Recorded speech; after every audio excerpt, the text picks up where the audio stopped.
Bonjour à toutes et à tous et bienvenue dans cette nouvelle émission dans le cadre de la semaine de la presse et des médias à l'école. Je suis accompagné de plusieurs collégiens et de leurs professeurs de français. Anne-Catherine Maginot, bonjour. Bonjour. Donc professeure de français au collège Jean Monnet au Sables d'Olonne et des gens que j'ai donc avec moi en plateau, mais également en gradin, des élèves d'une classe de 4e qui ont donc participé à un parcours éducation aux médias. Plusieurs journalistes de TV Vendée ont accompagné différentes classes depuis le mois de novembre pour les aider à réaliser des véritables reportages télé. Vous allez voir les deux réalisés par les élèves du collège Jean Monnet des Sables d'Olonne dans quelques instants. Donc je vais vous présenter ceux qui sont autour de la table. Donc j'ai à côté de moi Arthur, également Nathanaël, nous avons Paul et Nathan, mais vous étiez plus nombreux également dans le groupe à participer aux différents reportages. Alors Anne-Catherine Maginot, déjà pour commencer, quelle a été votre motivation pour vous inscrire et vous lancer dans ce parcours éducation aux médias avec votre classe ? Eh bien, l'éducation aux médias et à l'information, c'est un point important du programme de 4e. Et quand on a vu passer le projet de réaliser un reportage avec TV Vendée, on s'est tout de suite porté candidat. On s'est dit que c'était l'occasion pour les élèves de découvrir le journalisme de l'intérieur. Et on n'a pas été déçus. Alors ça, on y reviendra après, on fera un peu le bilan Voilà. à la suite des reportages. Alors je vais justement me tourner un peu vers les élèves, les collégiens qui sont autour de cette table. Nathan, peut-être pour commencer, quel bilan tu peux tirer de cette expérience depuis le mois de novembre ? Alors il y a eu plusieurs rendez-vous, on s'est vu plusieurs fois, on a choisi des sujets, on a défini des personnes à interviewer, il y a eu un tournage et puis ensuite il y a eu le montage et puis jusqu'à la diffusion aujourd'hui. Toi, qu'est-ce que tu retiens principalement ? C'était bien, on a appris des choses sur le journalisme qu'on ne savait pas trop. Et, Quoi par exemple ? Le montage, on pensait pas que c'était comme ça. Mm-hmm. On pensait que c'était plus rapide. Quand on a visité un peu, on s'attendait pas à ça. Et voilà. À côté de toi, il y a Paul. Paul, qu'est-ce qui a été le plus intéressant pour toi dans ce parcours ? Moi, je trouve le plus intéressant, c'était voir tout le travail qu'il y avait derrière le métier de journaliste. Mm-hmm. Qu'est-ce que tu as découvert que tu ne connaissais pas particulièrement ? Faire filmer avec une caméra, tous les plans qu'il fallait avoir, interviewer les gens et le montage aussi. D'accord. On nous a tout montré. Alors, on va dévoiler le sujet que vous avez souhaité traiter. Alors, Nathanaël, tu vas nous expliquer quel sujet vous avez choisi.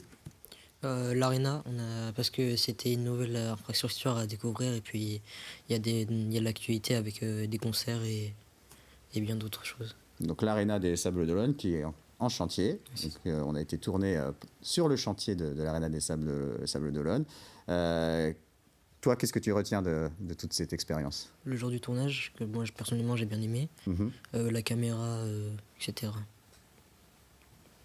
Alors le tournage, peut-être, Arthur, tu peux peut-être nous en parler. Ça n'a pas été simple, on n'a pas été gâté par la météo. Comment ça s'est passé ? C'est vrai qu'on a eu des problèmes de météo.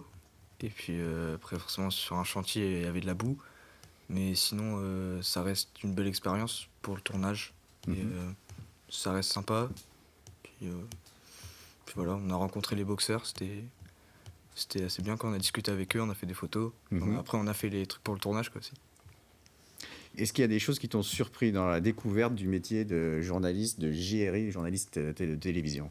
Moi, j'étais un peu choqué par le tournage aussi. Enfin, par le montage. Qui était un peu, je pensais que c'était plus facile aussi. Parce que des fois, j'en fais avec mon père aussi, mais c'est plus des vidéos de plus facile quoi, pour le montage. C'est juste on aligne un son et une image. Et là, je vois qu'il faut bien mettre, faut couper, faut... Et ça, voilà, c'était intéressant aussi. Alors, dans la construction du reportage, parce qu'il a fallu choisir un angle de reportage, il a fallu choisir les intervenants. Qu'est-ce que vous pouvez dire là-dessus ? Est-ce qu'il y en a un de vous qui veut s'exprimer sur comment ça s'est passé, sur toute la construction ? Parce qu'on s'est vus ensemble, mais vous avez aussi travaillé de votre côté. On s'est séparés par groupe, un groupe pour l'Arena et un autre groupe pour le Remblai. On a choisi des parties de texte et après on s'est tous mis d'accord avec le groupe, donc c'était bien, on a appris à travailler en groupe.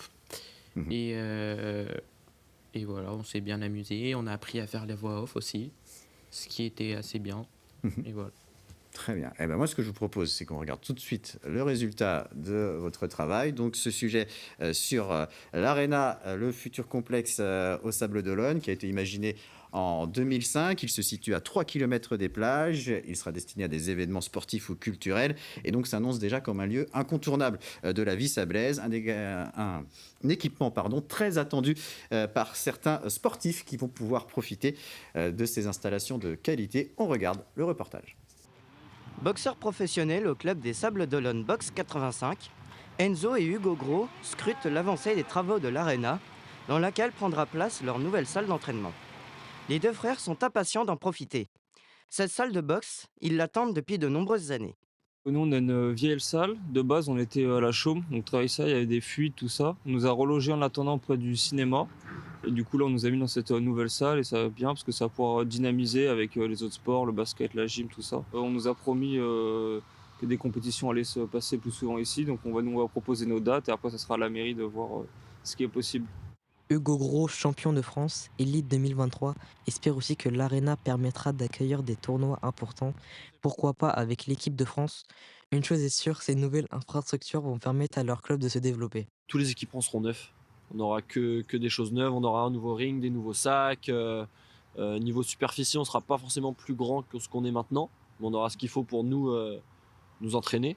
Et puis à côté, on aura la salle de musculation et avec tout ce qui est matériel pour le cardio, qui sera vraiment attenante à la salle de boxe. Il y aura juste une porte qui nous sépare, donc nous, c'est une question de pratique. On sera beaucoup plus près, on pourra tout faire, alors que maintenant, soit on va à la rue de Lierre, soit on va à la Chaume pour s'entraîner, on est tout le temps en mouvement, alors que là, tout sera réuni au même endroit, avec un matériel au top de la pointe. On a choisi ce qu'on voulait avec la mairie, donc ça va être top. La boxe ne sera pas la seule discipline sportive à bénéficier d'un équipement sur mesure. L'Arena Stadium sera également constituée d'une salle multisport, une salle de gymnastique, d'un mur d'escalade et de 5 autres espaces permettant la pratique de sports indoor. L'Arena offrira également des espaces dédiés à la culture. Des ballets, des représentations théâtrales et des concerts seront proposés à l'Arena Théâtre, qui pourra recevoir jusqu'à 4000 personnes. L'Arena Forum, en extérieur, sera une aire événementielle et polyvalente avec une capacité d'accueil de 20 000 places. On a la possibilité de faire plein de choses en même temps. On peut imaginer par exemple une compétition, on a annoncé il n'y a pas très longtemps une compétition tennistique au niveau des sables. On peut imaginer par exemple faire pendant une semaine du tennis avec des têtes d'affiche féminines entre autres, et puis terminer la semaine par un concert. Donc on a vraiment un équipement qui est intéressant, qui va attirer encore plus de monde et qui va faire rayonner notre territoire.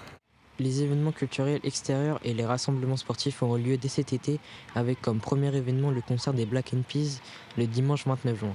La salle de spectacle, elle, sera inaugurée le 11 septembre 2026 avec un concert exceptionnel de Calogero. En ce qui concerne le stationnement, l'Arena Escale disposera de 800 places, tandis que l'Arena Le Phare pourra accueillir jusqu'à 600 véhicules. Voilà donc pour ce premier reportage consacré à l'Arena des Sables d'Olonne, la future Arena. Donc il y avait 2 voix de commentaires sur ce sujet. Il y avait la voix de Nathanaël qui était avec nous sur le plateau tout à l'heure et également celle de Lilian. Anne-Catherine Megilot, un petit mot déjà sur ce premier reportage. Qu'est-ce que vous pensez du résultat ? Je trouve que c'est impressionnant, vraiment. On a obtenu un beau reportage. Un gros travail de montage a été réalisé aujourd'hui. Effectivement, comme le disaient les élèves, on a été impressionnés de ce que pouvait donner ce montage, des morceaux d'interview, des images qu'ils avaient filmées, des images qu'on avait récupérées par ailleurs. Donc je pense qu'ils peuvent être très fiers de leur travail. Alors, 4 nouveaux élèves nous ont rejoints sur le plateau donc pour nous présenter le deuxième reportage qui, lui, donc, est consacré aux travaux effectués sur le remblai des Sables d'Olonne. Donc, à ma gauche, nous avons Nathan et Paul. Pardon, non, ça c'était tout à l'heure. On a Ilan et Malo, pardon. Et à ma droite, Eva et Lucille. Alors, je vais poser un peu les mêmes questions qu'au groupe d'avant. Ilan, pourquoi ce sujet du remblai ? Comment c'est arrivé, cette idée de sujet ?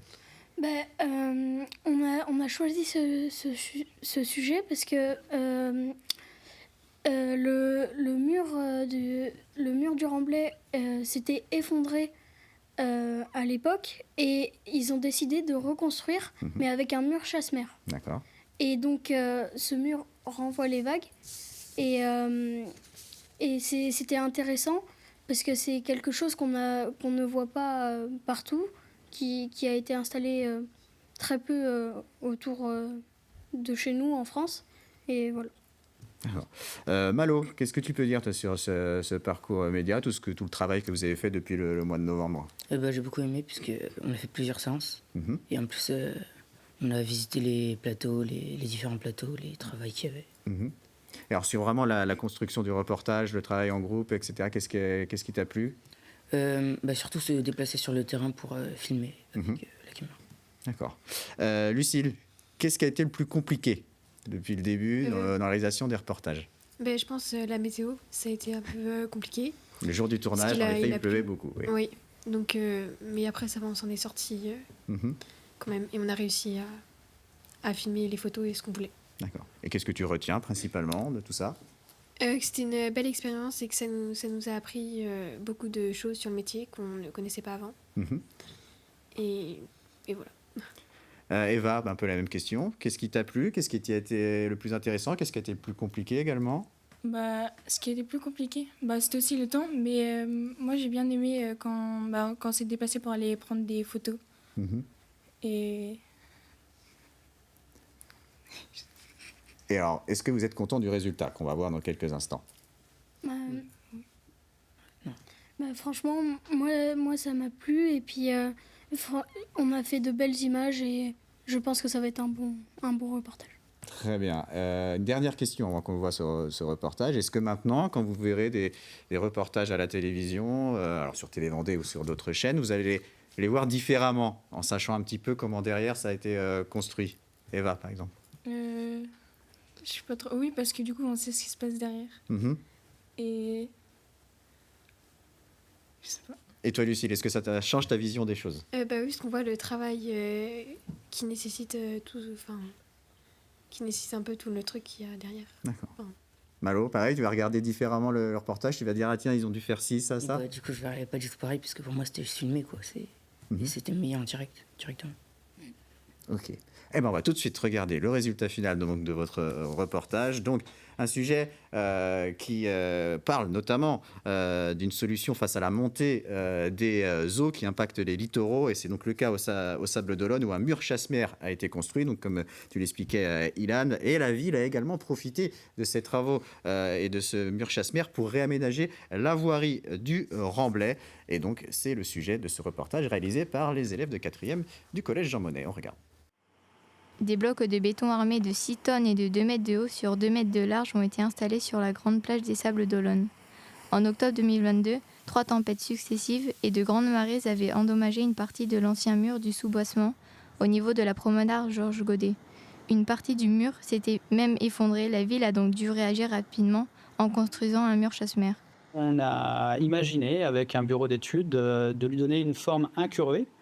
C'est-à-dire que lorsque la vague va arriver sur le mur, au lieu de venir se fracasser sur le mur, la vague, on va renvoyer l'énergie de la vague vers la plage. Et donc le mur, en fait, va se dégrader beaucoup moins vite et va pouvoir jouer son rôle de remblai, de renfort, de protection des habitations qui sont juste à l'arrière, parfois à seulement 12 mètres à l'arrière du mur.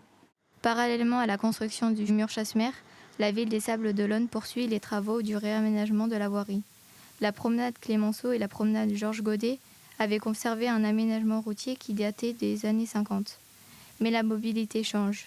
L'agglomération des Sables d'Olonne a donc décidé de réduire l'espace pour les voitures et laisser plus de place aux vélos et aux piétons. On se rend compte qu'effectivement, par rapport au réchauffement climatique, par rapport au développement durable, on considère que quand on fait des aménagements de voirie comme ça, on se projette sur les 50 ans à venir. Donc on fait la part belle aux piétons avec une largeur de piétonisation beaucoup plus importante, une piste cyclable de 2,50 m puisqu'on se déplace de plus en plus en vélo, des vélos cargo ou des longues tailles. Et donc une piste cyclable de 2,50 m de large et effectivement une voirie limitée à 6 mètres en double sens pour les voitures. Les travaux de réaménagement doivent se poursuivre jusqu'à la promenade Kennedy. La ville réfléchit encore à l'éventualité de construire, là aussi, un mur chasse-mer.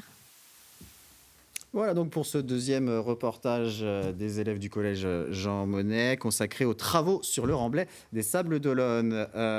Alors, Vous avez vécu un petit peu les aléas d'un journaliste reporter d'images et des choses qui ne se passent pas toujours comme prévu. On a parlé de la météo, il y avait beaucoup plus le jour du tournage, mais il y avait également, comme ça arrive des fois, une annulation d'une interview qui était prévue avec Steven Sarro qu'on a vu dans le reportage. Alors Ilan, tu vas peut-être nous raconter comment ça s'est passé, puisqu'on n'a pas pu faire l'interview le jour du tournage, mais il est quand même dans le sujet. On a quand même essayé de poser les questions de Monsieur Sarro. On a essayé de les poser à Monsieur Mongelas, mais forcément, il ne nous a pas répondu Il n'était pas spécialiste. Comme il voulait. Et du coup, on a préféré recontacter Monsieur Sarro et refaire une interview, mais dans le collège au CDI. Voilà, vous l'avez fait vous-même avec une caméra et sans que je sois présent, et vous avez réussi donc à faire finalement cette interview et qui était très intéressante et importante pour le reportage.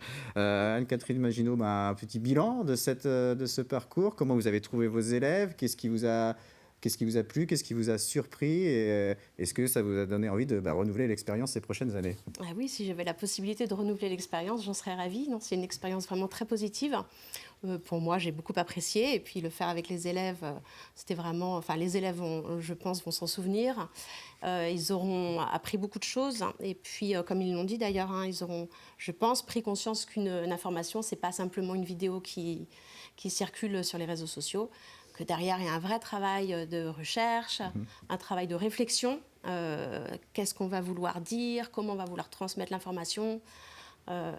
Ils ont aussi passé du temps à rédiger les voix off. Et puis, ça, c'est un travail de rédaction auquel ils sont peut-être plus habitués. Mais cette fois, ils savaient que ça allait être entendu, vu et entendu. Et donc, ça donnait plus d'ampleur au projet. Donc, ils ont pris ça très au sérieux. Et non, ils étaient très impliqués. C'était très bien, vraiment.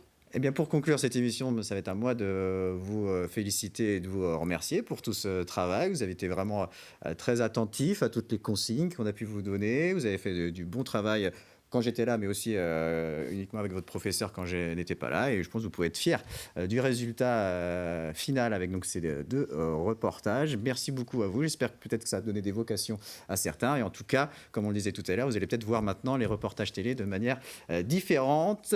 C'est donc la fin de cette émission. Demain, une nouvelle émission consacrée au parcours éducation aux médias. Ce sera avec Simon Philippot qui, lui, a accompagné une classe de 4e du collège Jean Rostand aux Herbiers. Merci de nous avoir suivis et à très bientôt sur TV Vendée.